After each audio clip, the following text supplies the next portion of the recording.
Hey Gareth, good to see you again. How big of a loss is Jadon Sancho? Well, it's disappointing for Jaden first and foremost because these opportunities to play for England are obviously important and cherished, and we've only got another 5 camps before a World Cup. So, um, yeah, for him not to be able to play is a disappointment. But we've got a strong squad, and we've got other players who are in good form and playing well. So in terms of the depth, we're in a good place, really. Yeah, good place because it was a particularly dominant performance against Hungary. I wonder if you've had a chance to reflect on the hostility that the team encountered and the fact that the players were still able to perform to that high level despite the challenges. What have you made of that?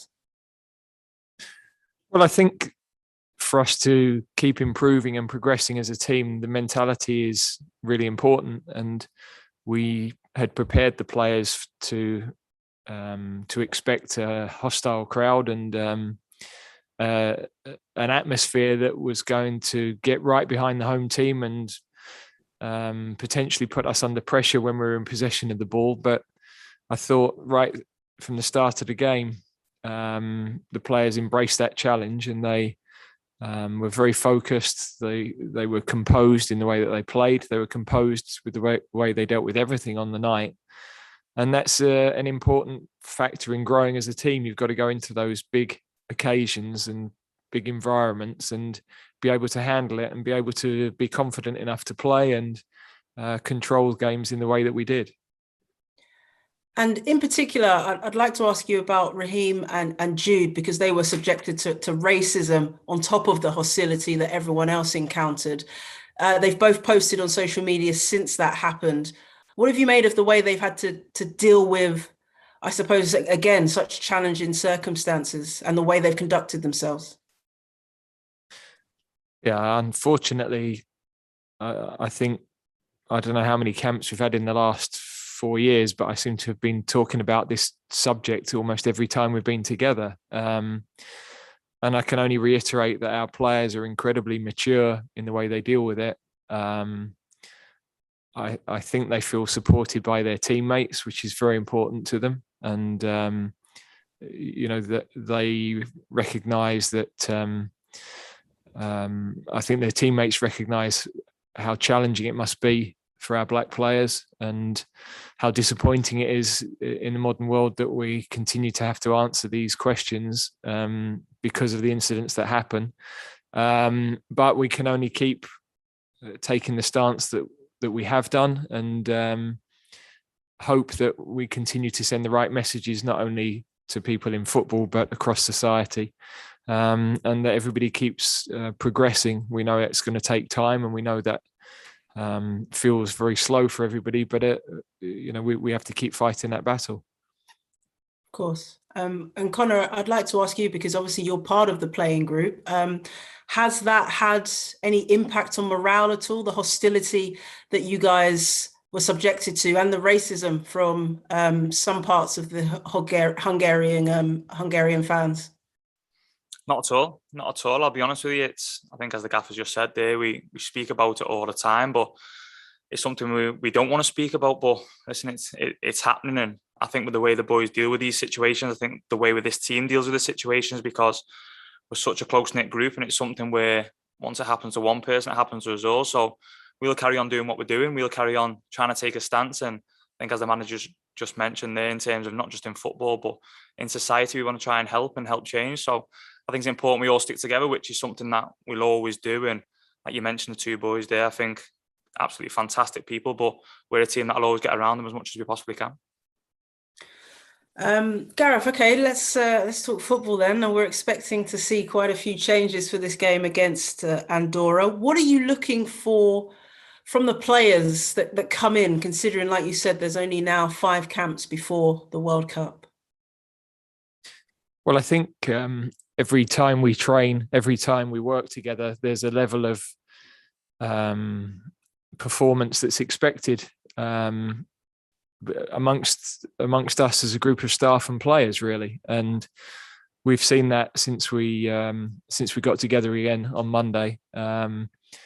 You've got to set the standards, and there's got to be a level that focus and humility I mentioned before the game in Hungary, that they're important qualities, because it means then that the talent we have comes to the fore. So if we're working as hard as we should be, if we're mentally in the right place, then our talent can come to the fore. And I think we've shown that over a consistent period of time. We're 14 or 15 matches without defeat, and it means that as a group you gain confidence from various situations we've had to face, in terms of being behind in games or being ahead in games, tight games that you have to win late. And everybody that comes in knows their job. Everybody knows that the way that we play. And so, that's what we want every time we select a team and they take the pitch. And we've got great trust in all of the squad. So whenever we make changes to the team, we always still get good level of performance and really good level of focus. I suppose one of those changes is probably sitting beside you. Not that you might not confirm that change, but Conor, I'd like to ask you, because this will be the first time I think that you've played for your country at Wembley in front of the fans. How proud of a moment could this be for you? Incredible. Honestly, I think anytime you play at Wembley is a special feeling, a special moment. I think even last season when I managed to play in them games, even the feeling of just being there playing for your country was incredible. But now that my family has a chance to obviously come and watch the game, and different day, my wife can come, my mum and dad can come, I think it's a special feeling, a proud moment for everybody everybody in my family. It's a proud moment for them. So I think it's something where we're ready for the game. The boys were fantastic the other night, and we're ready for the game, and it's something where we want to go out there now and we can't wait for it. And just finally, Gareth, another player that could possibly make a big appearance against Andorra, Patrick Bamford, could make his debut for his country. I wonder if this is a big opportunity for him in particular, just because he's the only other recognised striker in the team other than Harry Kane. Yeah, of course. It's a special moment for him and for his family. As Conor's just mentioned, you always think about people that have helped you on that journey when you get these opportunities. But we want him to do what he does every week with his club. He's settled in really well with the group. He hasn't had a huge amount of time to be able to train with us yet, but I think he's got a really clear picture of how we like to play. And it's good that he was able to watch the team play the other night at close quarters and get a feel of the expectations. And we just want him to go and enjoy his football. It's the phrase you used was opportunity, and that's exactly what it is. He shouldn't put any more pressure on himself than that. We know what he's capable of, and we're looking forward to seeing him play. Thanks, Gareth. Thanks, Conor. Go well. Good luck. Thank you. Thanks, Jess. Next, we'll go to Alex Howler, BBC Sport. Hi, Gareth. Hi, Alex. I was just wondering whether you'd be able to tell me a bit about the reporting of incidents when there's racist abuse. You touched on it after the Hungary game. Is that something that's always been in place, or you've had to put in place because of the incidents over the last few years?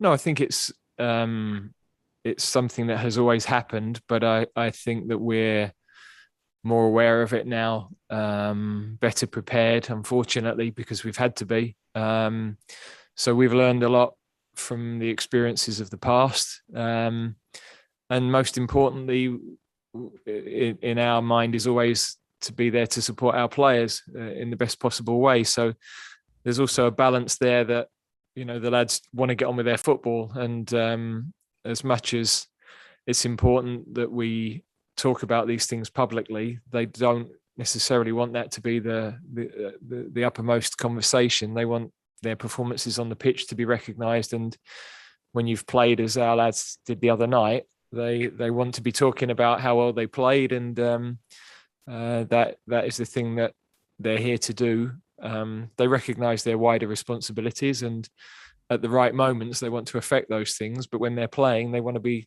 judged on their playing.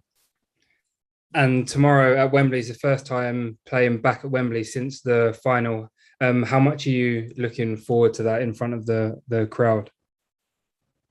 Yeah, it's as special as it is to play at Wembley. It's special to be manager of your country and to lead a team out at Wembley at any time. So I know that we've got a fantastic crowd coming. We're quite unique really in Europe in terms of the volume of support we get for our home matches, and that's very special. And I know that the supporters recognise the journey that the players took them on through the summer, and I know they're going to get a fabulous welcome. So of course we're all looking forward to that. Thanks, Alex. Next we'll go to Fred Caldeira from TNT Sports Brazil.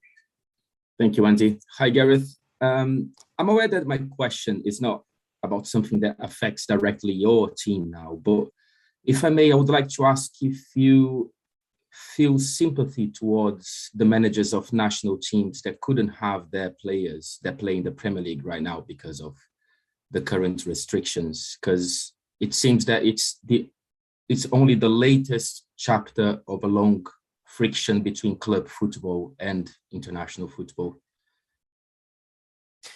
Yeah, if of course, if I was one of those managers, it's a very difficult situation to be in. You've got to win hugely important matches without a lot of your best players. So I have a lot of empathy with the managers that are in that situation. Very difficult situation to resolve because it is entirely related really to the COVID situation and individual countries. So it's complicated, and it's also really difficult for the players. I think players are obviously desperate to play for their countries. They don't want to let their countries down. And to a large extent, this is out of their hands. So I can have huge empathy with the coaches and the players, really. Thanks, Fred. Next we go to Simon Peach, the Press Association. Hi, Gareth. Just wanted to ask, obviously Jane's gone home, but is there any team news to be aware of, and will you name your captain in advance? Because I know you've been making changes. No, I mean we Conor will play. I wouldn't make him sit here otherwise. But we wouldn't give our team away if we were playing Brazil tomorrow. I wouldn't be telling Fred what was going on. So we won't be doing that ahead of the game tomorrow either. A question for Conor in that case. I was hoping you'd say he'd be captain, but a question for Conor. Just Gareth has spoken all summer about what an important member of the group you were and how vital you were. One, I guess it's nice to hear that, but two, you must be chomping at the bit to get going tomorrow and put on the England shirt again. Yeah, it's incredible to hear that. I'll be honest with you. I think in the summer I've mentioned it plenty of times before, was one of the best experiences in my life, some of the best 5 weeks of my life. Honestly, it was incredible. But we all want to play. We all want to be playing football, and that's no different for me as well. So to get the opportunity at any moment to represent my country, to play for England, to put on an England shirt is a special moment for myself. And I'll always, every single day, try and give the best of myself to my country whenever I'm playing or whenever I'm training. And that's no different come tomorrow. So like I said, whenever I put the shirt on, it's a proud moment, and it's something I can't wait for, especially to be at Wembley in front of 60, 70,000 England supporters is a special feeling, as I mentioned before. So yeah, it's something I can't wait for. Do you already feel kind of like part of the furniture? It's not been that long since you made your debut, but you seem like you're a key member of the leadership group already. Yeah, it's not necessarily that. It's the way the lads make you feel welcome. It's the way the lads welcome you when you come into the squad. I mean, when I first came in, every single player in that changing room who get picked for them were incredible with me, and it's something that I really, really appreciate. So it's not necessarily feeling part of anything. You've got to perform every single week playing for your club to get picked for your country. And as I mentioned before, it's a real special feeling, but that's all down to the lads with the way they make you feel. So I love coming here. I love every moment I get picked for England, and this is no different at the minute as well. Thanks, Simon. And we'll finish with a question from Dom Smith of englandfootball.org. Thanks very much. So Conor, as a defender, I wonder if I could just ask you, how impressed you were with the performances of John Stones and Harry Maguire, and of course your good friend Tyrone Mings at the summer. Obviously you were watching on from the sidelines, but How impressed were you with their performances at the European Championships? Incredible, mate. Incredible. I think from every player who played, and as you mentioned, I play in the same position, but to watch them boys perform and watch them boys do what they've done, and it was incredible. It was fantastic. I mean, you just mentioned I'm really close with Ty, and it's something where he came into the team and performed so well, and got two clean sheets when he played, and it was incredible. And then obviously you see Big H coming back in playing with Stonesy, and listen, we have some world-class centre-halves playing for our country. It's incredible to see. And listen, we're all there to help each other. We push each other every single day in training. We do our best to do that, because the only important thing when you come away from your country is about winning as many games as possible. And we've done that every day in the summer, and we pushed each other to the limit as much as we possibly can. And there's nothing you're seeing on the pitch with the way the lads performed. It was fantastic. And yeah, they helped the country to obviously what was a memorable summer. And you must be really looking forward to getting the start tomorrow, of course, in front of the home crowd who England haven't played in front of since the final, of course. Oh, incredible. Honestly, I think I mentioned before about the feeling, representing your country, to actually put on an England shirt, it's incredible. But then to go and start and be involved in a game at Wembley is absolutely amazing. So it's something I can't wait for, honestly, and something my family can't wait for either. Hope it goes well for you. Cheers. Thank you, mate. Thanks, Tom. We'll finish it there. Appreciate you joining us today.